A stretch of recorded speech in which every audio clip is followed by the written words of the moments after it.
Habang pinag-uusapan ng lahat ang mga dahilan ng alitan ni John Lloyd Cruz at Isabel Santos, dumating si Ellen Adarna at Derek Ramsey na may isang payag na nakuha ang atensyon ng publiko dahil maaaring mabago ng mga ito kung gaano karaming tao ang titingin sa nasabing kwento. Sa gitna ng mga sari-saring mga opinyon, mga haka-haka at usap-usapan, isang simpleng payag ang naging dahilan upang muling pag-isipan ng marami ang tunay na kahulugan ng pag-unawa, mga paggalang at pagiging pata sa pagtingin sa buhay ng mga celebrity.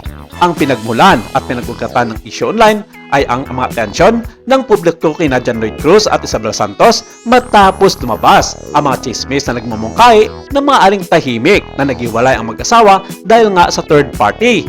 Mabilis na kumalat ang claim, pinalaki ng mga talakayan sa social media at entertainment commentary sa kabila ng mga kawalan ng anumang mga opisyal na kumpirmasyon.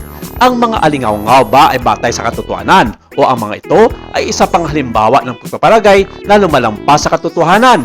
Yes, malamang ay totoo nga ang lahat ng ito dahil kinumpirma ito ng ilang mga kilalang showbiz columnist sa social media tulad na lamang ni Ogie Diaz at Christy Fermin.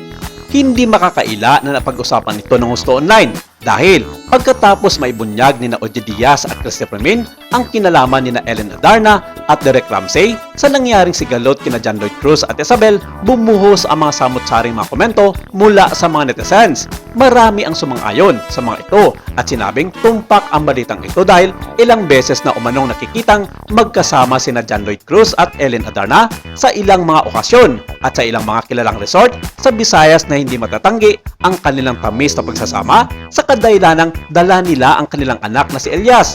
Bakit hindi kasama si Isabel sa ilang mga ganap dito? Yun ang naging katanungan ng ilang mga netizens.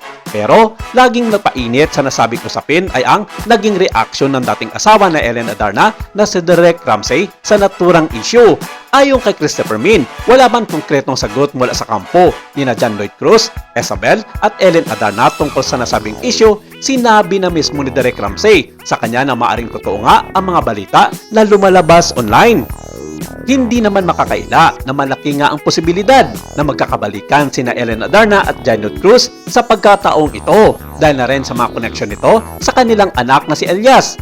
Ayon pa kay Derek Ramsey, noon pa man na sila pa ni Ellen Adarna sa mga panahong iyon, may mga pagkakataon di mano na nag-out of town si Ellen na hindi niya alam ang mga nangyayari. Kaya wag daw siyang husgahan sa mga nangyari noon sa kanila ni Ellen dahil hindi naman lahat alam ng mga tao ang punot dulo ng kanilang mga problema noong nagsasama pa sila sa isang bahay. Giit pa ni Derek na okay lang sa kanya kung magkabalikan sina John Lloyd Cruz at Ellen dahil pareho naman rin na nakuha nila ang mga gusto nila sa isa't isa bago sila maghiwalay.